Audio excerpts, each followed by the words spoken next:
Hello, everyone. I'm super excited to be here today with a friend, with a business icon, with a woman I wholly respect and admire, Sonja Rasula. But before I get into her long intro, because she has many achievements, I wanted to just give a quick refresher about me as well as Female Founder Collective and what we're doing, as well as 10th House. So I'm Allie Wyatt. I am the co-founder and CEO of Female Founder Collective. Female Founder Collective is a platform that empowers and educates and connects female founders from around the globe. We most recently launched the 10th House, which is our paid membership community where we're super serving founders to help them grow and accelerate their businesses through things like connections to one another via industry, via geography, via sort of like-minded goals, in addition to giving them pre-vetted resources by other founders for things like your CRM tools or email service providers or hey, whoever you raised capital from, so that you can help each other along the way, in addition to providing pathways to capital, from grants to venture capital to angel investors. We have all of the above. So super excited to be here today again with Sonja Rasula, who is a superstar founder, to give a couple highlights of this woman's illustrious career. She self-funded her first business in 2008, Unique Markets, by risking her entire 401k retirement savings, which is insane, and turned it into $1 million business. She is one of it's 2% of all businesses get there, or 1%. I think it's only 2%. So nice work up in the 2 percentile. Her innovative pop-up marketplaces feature hundreds of small businesses from around the country, I think maybe even perhaps from around the world, including, and she's been in places like LA and San Francisco and New York City and Austin, Boston, Seattle, DC, Phoenix, Denver. The list goes on and on. She actually pivoted her company into virtual markets in 2020 and launched an e-com brand, Hello Care Package, to allow people to send care packages filled with curated items from small businesses, which I absolutely love. It was a brilliant concept. And actually, we were thinking about how badly people needed that right before you launched it. And then I was like, there she is again, launching something right in the nick of time. She is a huge advocate for online education, as we are. And she launched a record-breaking Skillshare course, which you have to check out. We'll get into that a little bit later. And she's collaborated with some of the best brands in the world, like Female Founder Collective and Constant Contact, and FreshBooks. The list goes on and on. So super excited to be here and can't wait to jump in. Let me know if I've missed anything in that intro, but if not, I'm going to jump into questions. Yeah, that was amazing. I feel like we can just jump in. Amazing. I'm excited.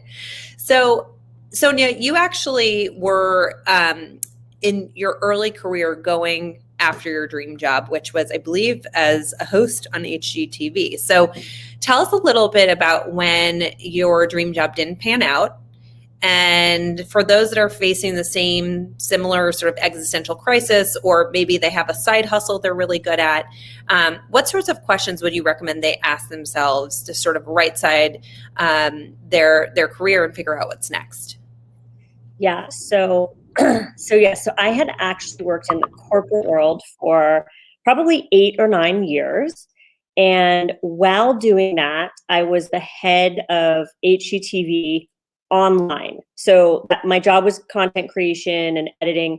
And while I was in that role, the organization as a whole was like, we need more diversity on air. I happened to be like there, right time, right place. So for years, I was on Home and Garden TV as an interior designer, not a host, as an interior designer, which was a little crazy because obviously I went to journalism school. I did not go to interior design school. But I think that just shows, hopefully, everyone who's watching that like we aren't just one thing. We can do many things. So I was on HGTV for years, moved to Los Angeles, thought that I would be like this huge TV star, got my dream gig on TLC's Trading Spaces, which, I feel like Gen Zers have no idea what that is, but it was the most popular show on That's TV.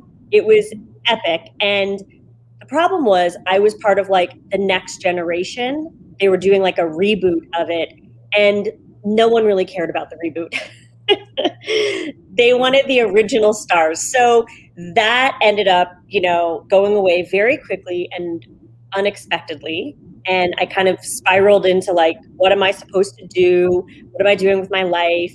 And I realized at that moment that I did not want to go back to working for corporations.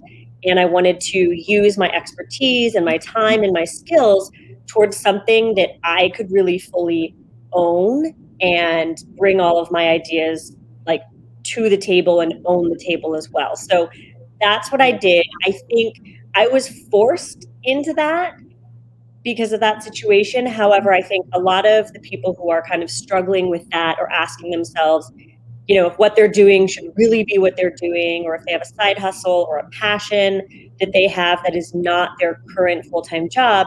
I think you really just have to ask yourself, what makes you comfortable, what makes you uncomfortable, because I don't think everyone is supposed to be a founder. I truly don't. I think there's less founders and more employees. And so, there's a lot of people that need to support people with great vision. But I think that if you are not scared of not having money, if you're not scared of trying new things, and have a lot of ideas constantly in your head, then I think you should try it. Like, why not try it and fail? But I don't think it's necessarily for people who feel like getting a paycheck every 2 weeks is perfect. And there are a lot of people like that. or like necessary.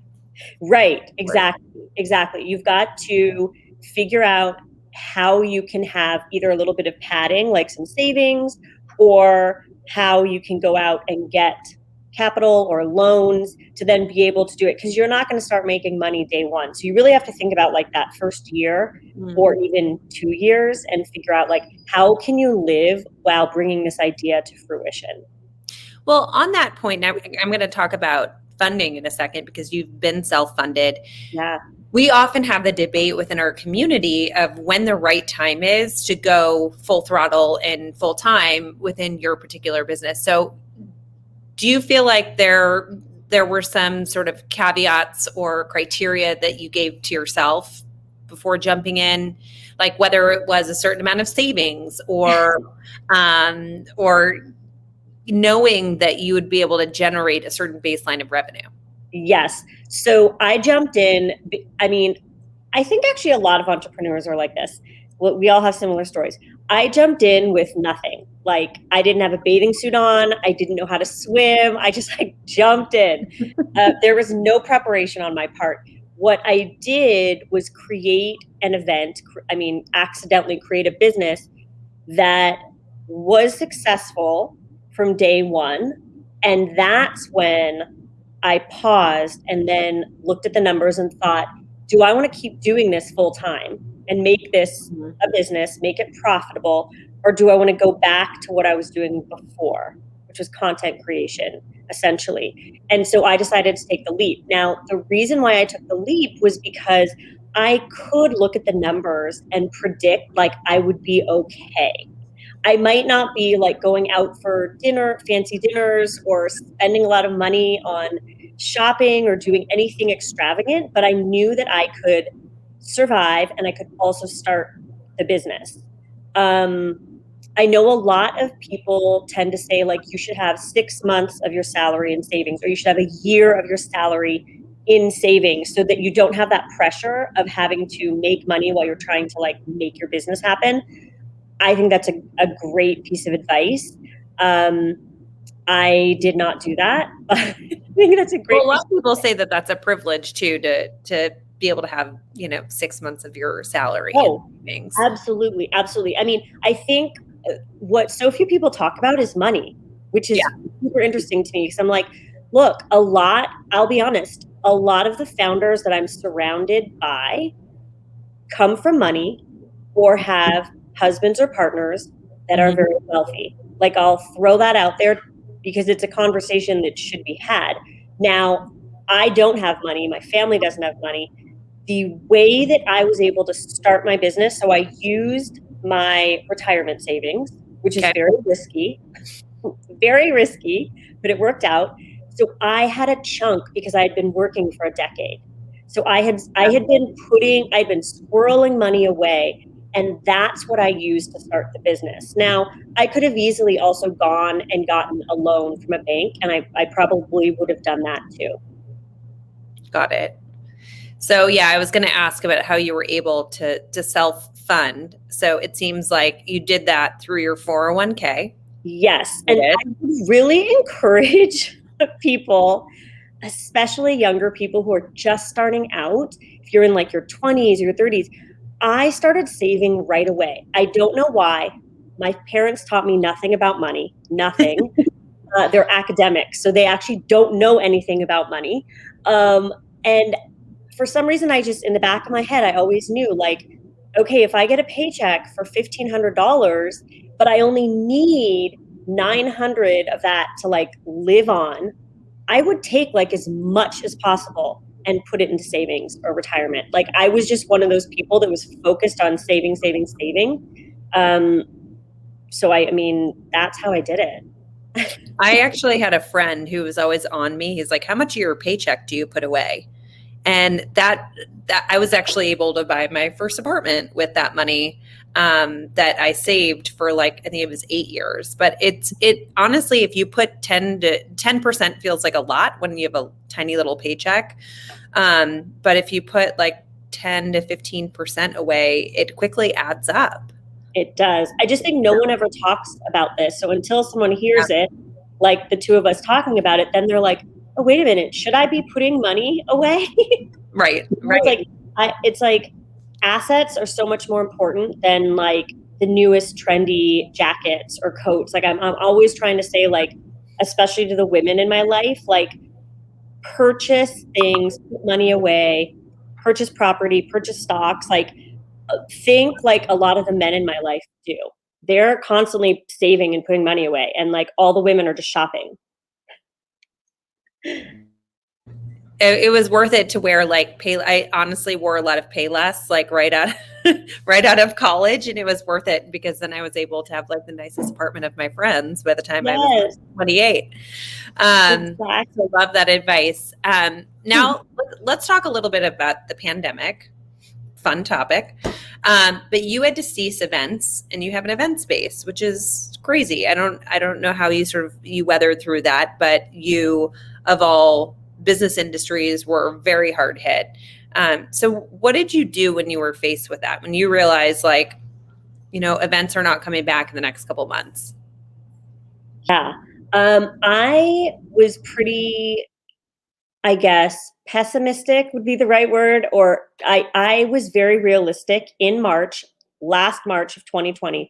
I was very realistic on like, how do you take millions of people and convince them to stay at home, wear a mask? And like, I went through all the logical things, and I thought, this isn't going away until 2022. That is what me as a business owner predicted. And so I right away came to the conclusion and accepted the fact that we would not do business probably for the entire year, which we didn't do. Um, and so I immediately just started to do things that I think anyone who is a business owner would do, like, how can I save money? How can I pause things? All the subscriptions, all the things that we pay for every month, like, we're just going to pause everything. Unfortunately, I had to furlough everyone. And then, of course, a lot of those furloughs became permanent layoffs by the time the end of the year rolled around. So I think it was just, realizing that it was bigger than me. Nothing I had done created what was happening. And so, moving forward from that point, I then started looking to what can we do to prep for the future. And I know, most companies out there sell products. We don't sell products, we have an event company. So what I really dove into last year was teaching all of our community members how to sell more products, how to have a better online presence, how to finally, for those who had never fully embraced social media, to embrace social media. So we really went hard on trying to teach our audience and bring them value and bring them education that could help them, knowing that we were just like sitting in the water waiting for a year. So that's, I tried to turn the craziest situation into a positive one. As you mentioned, I have two companies. So the event company and my giant office building in Los Angeles. And like no one was going to the office, no one Uh, was having events. So both businesses just kind of like tanked, but it allowed me to pause. And I think pausing is really important.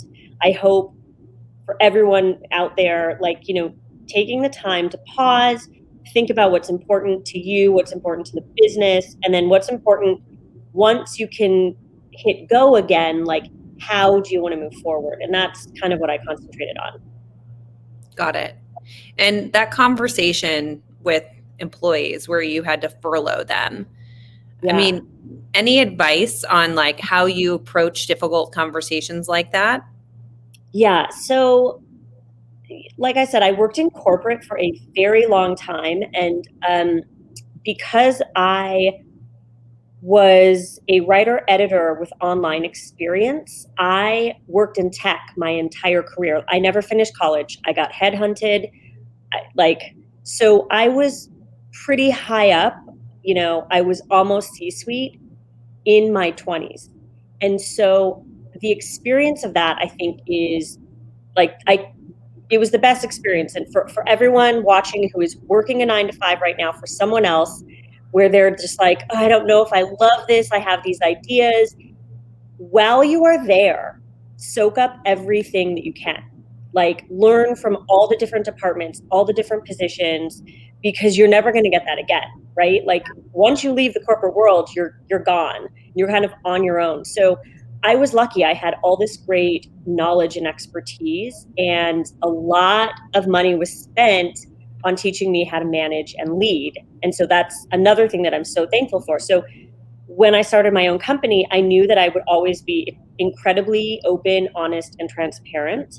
I think that that type of communication creates much better atmospheres. Yeah. So everyone in my office knew what was happening at all times. So as soon as everything started to happen, we'd sit there and we'd talk about, like, even the science of it, like, how far away do we think our desk should be now? Like, I involve everyone in all of those conversations. So it wasn't a surprise. Everyone knew they were going to have to be furloughed. And then eventually, they all knew that most likely if things were going to pick up, they'd have to be laid off permanently. And so then they started looking for jobs and I started giving them references. But yeah, I mean, I just think, like, leadership, there are some things you may not want to talk about, but in my company, we talk about everything, including numbers, because I want my employees to be intelligent on, like, what pushes the business forward. Yeah. Numbers, money. And also, then they can be part of the solution, right? Like, you Yeah. can't help what you don't know. And so, if you don't know where the goalpost is, you're like, I can't make any recommendations and I can't contribute in a Yeah. big way. So, I love that. It's so true. So, I'm going to pivot the conversation because I want to talk more about your podcast, SOS. Yay. And I want to, we have a lot of people within our community that have podcasts, that are guests on podcasts. So I actually wanted to ask a question that maybe isn't often asked. And that's, when you launched it, how were you able to launch it? Because it requires resources, right? And did you find a sponsor right away? And if you did, what did that process look like? Yes. So I had the idea for the podcast and I was going to do it no matter what. However, I did know that having monetary support would be better than me spending my own money. So I have worked with Constant Contact, who is an amazing company to work with. They've been such amazing partners for years. So and if anyone doesn't know who Constant Contact is, they're an email provider. And they're the oldest in the game. They've been around for over 20 years. Yeah, I remember meeting with them like 14 years ago or something at Refinery 29. Yeah. When we were looking at email services. It's like, they're not the sexiest. They all of the stuff that I'll say here, they know. We have a very open relationship. They're not the sexiest, and design is not like where they put their attention. Whereas like Gen Z is all about design and how something looks. They have a really amazing back end and really, really powerful tools. And so for me, I'm like, I want that stuff. I want the stuff that no one sees, but that's like powering my business. So we've partnered with them for years. I knew that I was going to do the podcast, so I approached them to sponsor, and I just said like, "Hey, I'm doing this podcast. Would you even be interested?" And they were, and so they have sponsored 2 seasons. And yeah, I mean, the podcast is that's like a passion. I think anyone who podcasts probably does it just because they, love to talk. And they have something to say. So it's super fun for me because it's so different from what I do day to day. And it's a unique format, right? Can you talk a little bit about how it works? Because I think everybody who's listening to this should go and listen to that. Yes. So yeah. So I mean, the name already. So it's SOS with Sonja Rasula, and I really wanted to do something that was not inspirational, which sounds weird to be like, I didn't want it to be inspirational, but I am a podcast addict. And all of, I like every person that I think is an inspiration has already been interviewed. I've heard all of the beginning stories. So like, I really didn't want to do that because it already exists. And all of those podcasts are amazing. They already exist. So I wanted to do a podcast that was live business advice. So every episode is me calling a business owner and talking to them and helping them through some of the pain points of their businesses. So much of it is social media and marketing and PR. It's so interesting what most people need help with. But every episode is different. Common. Yeah, I would say that's the most common, just, social media, PR, and also just like basic aesthetic and photography. Like, because entrepreneurs have so many things to deal with, they're juggling 80 things.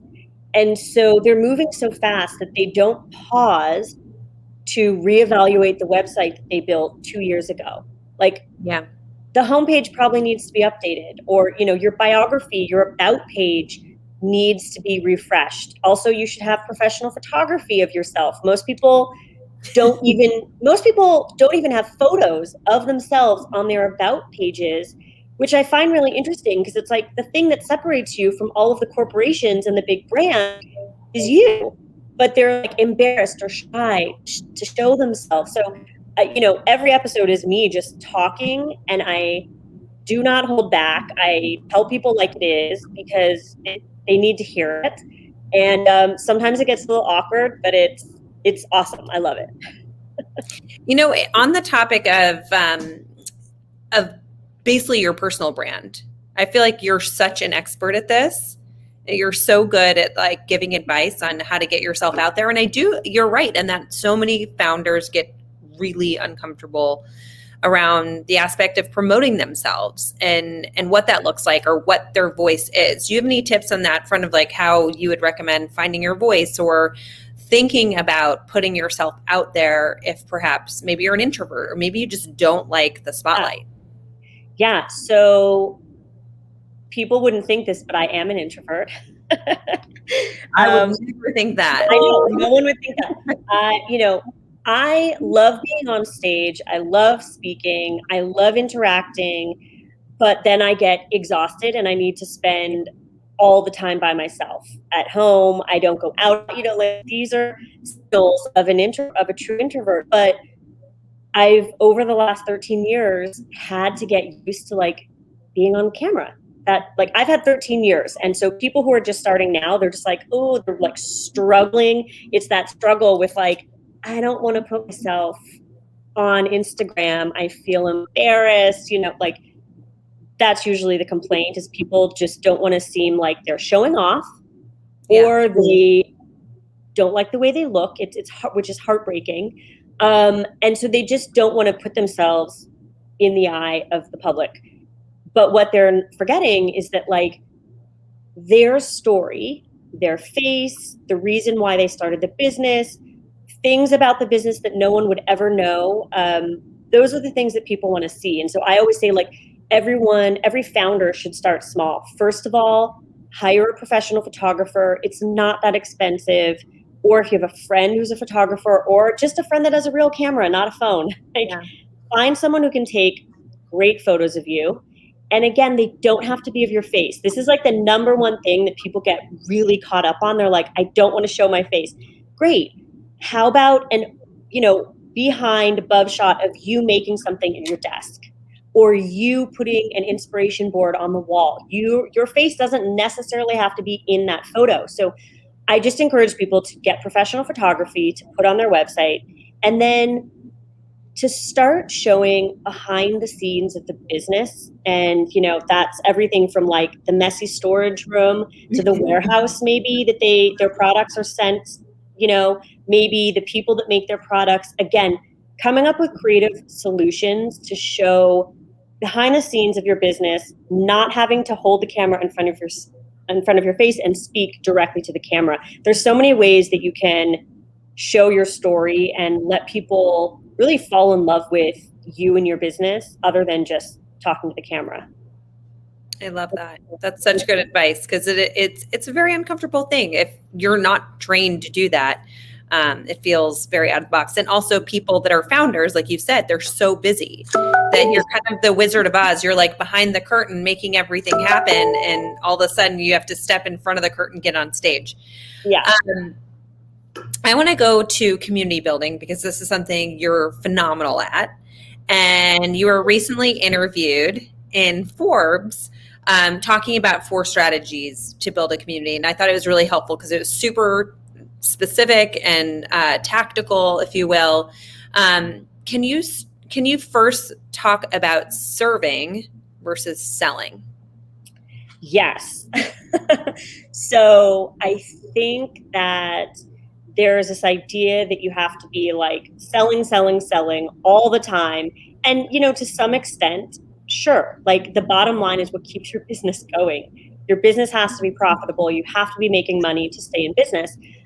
But I believe, and what I've proven with all of my businesses really is that serving a community or serving your audience can bring those sales, right? And so if you are giving advice or you're giving value of any sort, I think that is going to do much more for loyalty than having to purchase a ton of ads.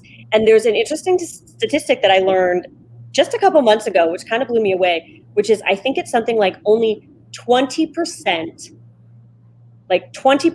of your shoppers fuel 80% of your sales, which is super interesting.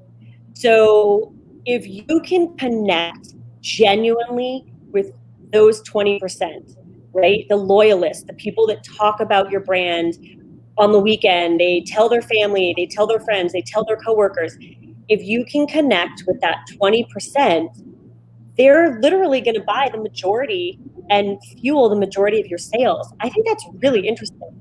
And that idea of serving instead of selling really relates to that because, again, you're talking to those people, you're having conversations with them, you're not just talking at them, which is also a really different distinction. And I mean, it can only be positive, the results from that.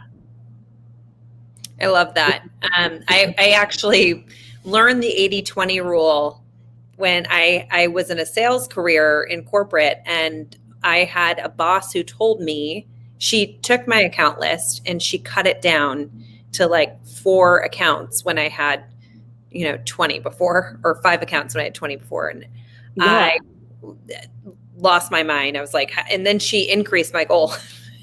And I was like, she's trying to sabotage me. But what I actually found was just that I was able to serve those businesses so much better than Mm-hmm. when I was stretched so thin before. And I actually really deepened my relationship with them. And ultimately, I became a resource for them, not just somebody trying to sell them services. So I totally agree with that. And I've experienced it firsthand. And it's great advice. Now, can you talk to us about what ABCs mean, what they used to mean, and what I think they mean?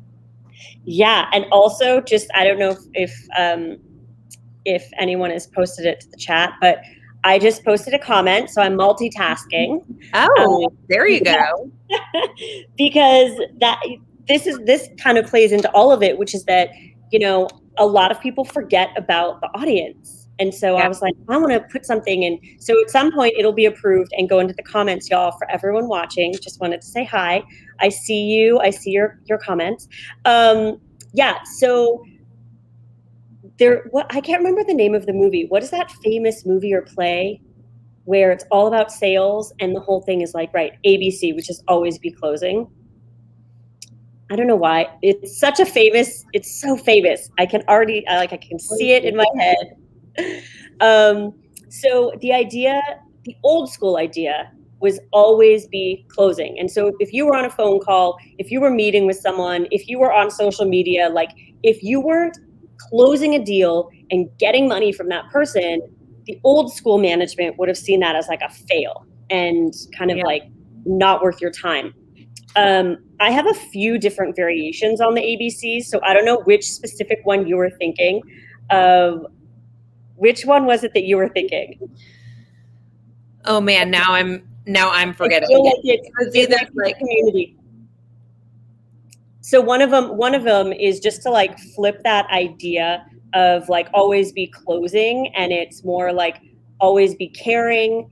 always. I think it was always be caring. Yeah, so it's really just like be caring towards your community, be caring towards your employees, your team. Like the whole idea is like if you are Human. caring about people and you're actually empathetic and you are authentic, I think those things are way better than just being like a hardcore salesperson. And Transactional. yeah, for everyone who surfs social media, as soon as I come across an account where I feel like the person, every post is them selling, it's all about like sales, sales, sales, that's a huge turnoff for me. I think I'd rather hear about their story or why the product is amazing. If you tell me why the product's amazing, I will buy it in a second. I am an Instagram shopper. Like right here, I'm the demographic of the Instagram shopper. I buy so much just like a click away. So yeah, I think it's like you want to know that the person is caring about you instead of just like closing the deal. I love that. And speaking of caring, everybody, as Sonja mentioned, if you have any questions, please. This is supposed Yes. to be a dialogue with you included. So feel free to ask her. You have somebody who is just a wealth of knowledge right here. So definitely jump in. And they found the movie. It's called Glengarry Glen Ross. Yes. Love So it. I wanted to talk about the other piece that you're saying, and this goes along with always be caring, is engagement, right? And authenticity has really always been your specialty, and I think it's really hard to do when you are selling something. So, can you talk a little bit about the difference between, like you said before, talking at your community versus talking with them, and like some specific tactics that maybe people can employ? yeah, They absolutely. are thinking about that. Yeah, I think the biggest, the most kind of relevant conversation is in this regard is all social media. It's Instagram, it's TikTok, it's whatever platforms. I mean, there's so many platforms. Whatever platform you use, that is most likely where you are engaging the most with your consumer. And I would say the same kind of rules apply. Where flip the thinking from like talking about a product and just giving the information about the product to really like, why did you create the product? Or ask your audience. So, one, you're storytelling, but really you're engaging with the community. So, you can ask them, like, of these colorways, what would you like to see us make, right? Or if you were creating the spring 2022 line, what were your favorite pieces from this current collection for us to remake in spring? You can engage them in ways that also give you marketing data, which is a great tool, but also just the simple act of truly engaging. So this is less about posting or what your, what your captions say. And I rarely see brands nail this one. So I can already see there's someone who is representing Female Founder Collective and they are on the chat, which is amazing. They found the movie for us. That's the perfect example of this because I see so many people on Instagram post something, they get thousands of likes, hundreds of likes, or just 48 likes, right? And there will be people who comment on those posts. And my number one thing is if you like set it and forget it, you're not being engaging.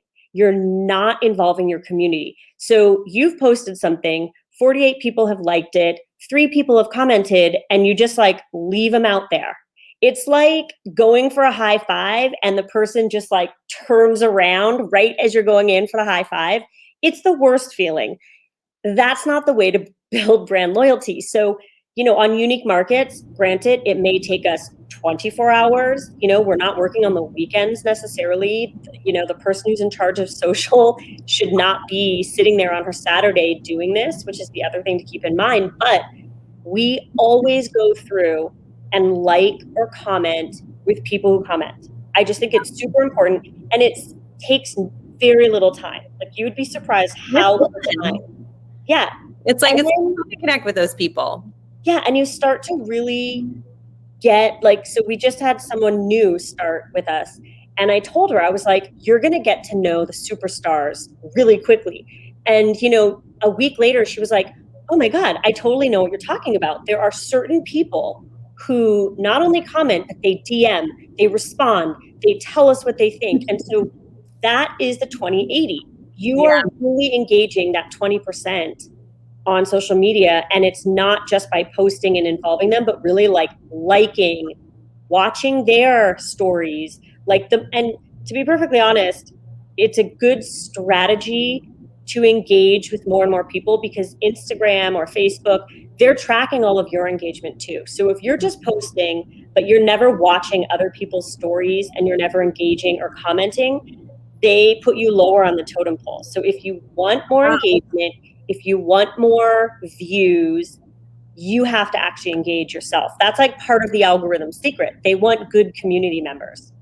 Interesting. I didn't realize that piece of it, but that is such good advice too. Because if you follow sort of like-minded accounts or people that have, believe in what the sort of mission of your business is, it's also good to give them love and support them as well. But that's also why I'm not an influencer. Like I'm the girl that on my personal, I like post a picture and then I don't look at it, and then it's like just leave it hanging. But that's great advice. And then I think the fourth strategy that you had recommended was for building community was around collaboration. Yeah. So can you talk about your philosophy when it comes to collaborating and how you pick partners, how you evaluate whether or not they're successful? Because it's like there's also only so much time in the day. Mm-hmm. Yes. For all the female founders out there who are already juggling so many things. So collaborations, I think, are key for growth. Obviously, that's because when you collaborate with someone, you are now able to talk to their audience and they're able to talk to yours. So I think that growing email databases, growing social media followers, all of this is really important and, part of a sales strategy. And collaborating with cool people, whether it's doing something pretty simple like a giveaway, or whether it's collaborating on a much larger level and finding partnerships that fit, whether, it's Constant Contact supporting a podcast or partnering with Female Founder Collective for instance, to maybe, find like 5 launching startups to sell at unique markets. Like there are large ideas and small ideas. And I think that you just have to start putting them out there. We're in the position where we get emails every day. It's a lot. And the thing that I evaluate when thinking about who to partner with and who we're going to say no to is, number one, like, do they have aligned values? That's really important to me. So if I can see that someone just wants to like jump on the small business bandwagon, but a year ago they were, sponsoring totally different things, I don't know if I'm really going to be that open to it. But for all the individual founders out there, it's really important to think about, how much time is this going to take? Like, time and work. What is the output of this collaboration? And what am I going to get from it? And yes, that sounds very like me, but you have to be conscious of these things and aware of these things, because a really cool brand could approach us. And I've said no to some really, really big brands that are cool, but like, I just don't think that they match the small business thing. And even though I would love to have like this cool collaboration, right now we're starting to go into product development, and doing like launches and capsules. And so, yes, like, I could come up with a bunch of cool companies that I want to work with, but if everything is made abroad and I don't know about their manufacturing practices, like, I'm probably going to say no. So I think it's important to like research how much time, how much energy, and then what the goals are. And if the goals actually can bring you something that you really, really, truly want. I don't think, at least for social media, what I see a lot of small brands doing is they partner to do giveaways, but they don't think about like, what is your ROI? Like, you're doing a contest, which is awesome, but like, you need to come up with a number. Like, I want 500 new email addresses, or I want 2,000 new email addresses.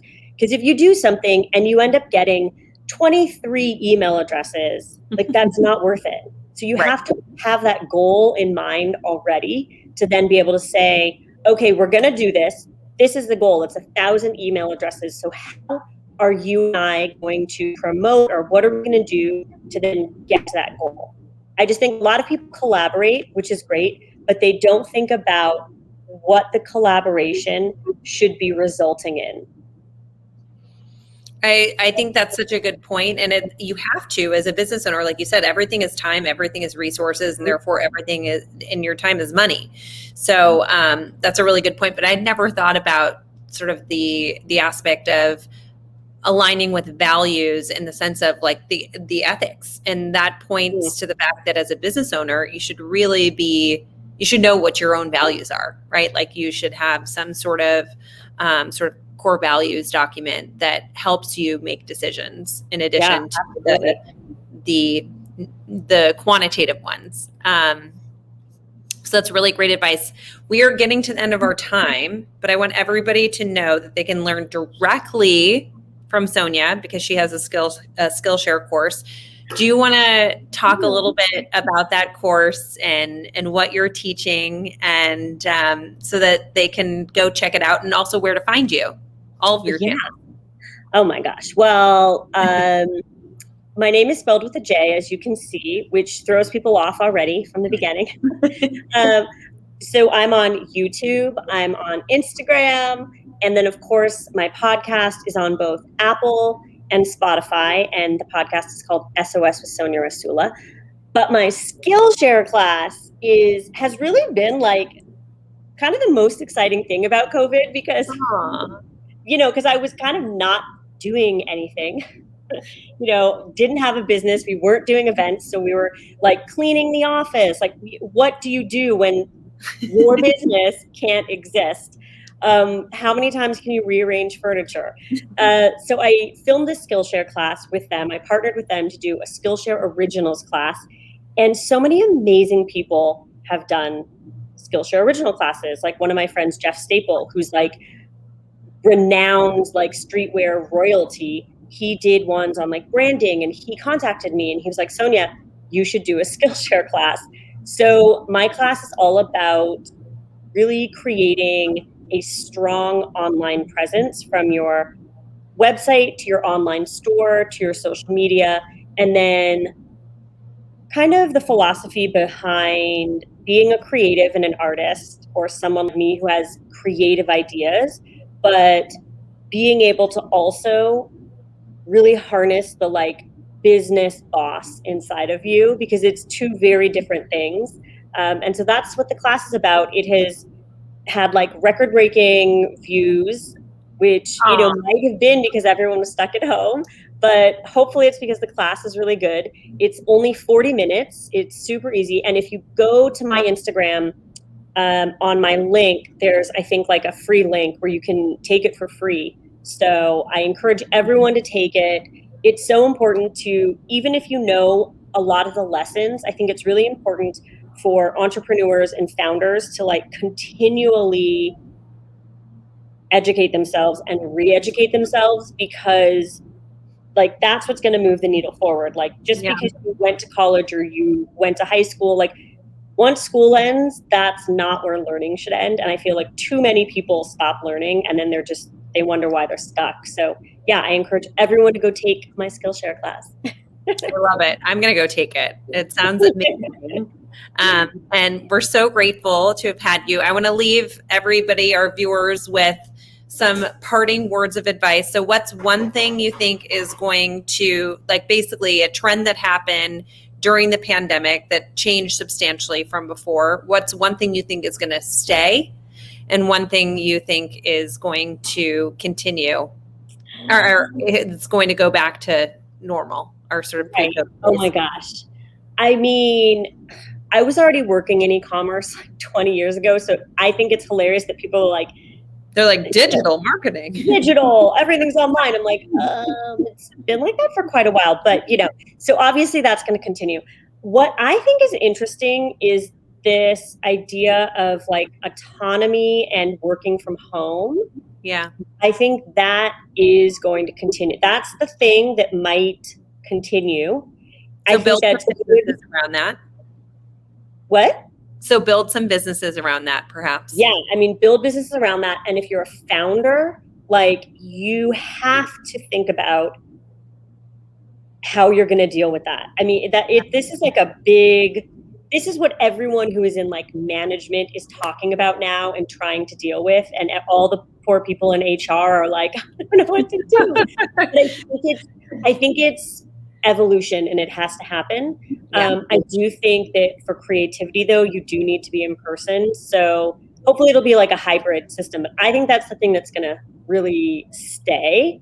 Mm-hmm. The thing that I'm curious about whether it's going to leave or not is like, and I hate to say this because I love movies, I love experiences, but I really do wonder whether, because of this, a lot of kind of experiential things are going to be like dinosaurs. And I don't want it to be. I don't want it to be.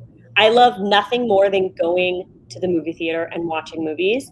But I really do wonder, I think that so those industries are going to have to evolve somehow. Basically, how do you do things in person and continue to keep people safe? That is like the big question. All right. Leaving everybody with a question to think about, sleep on, and then problem solve around. But thank you so much. This has been like, I've learned a tremendous amount in this conversation. And thank you for doing all that you do for small businesses, for Female Founder Collective, and for everybody who is watching. You're the best. Yes. Well, I love you all. Thank you for watching, everyone. All right. Bye. Bye.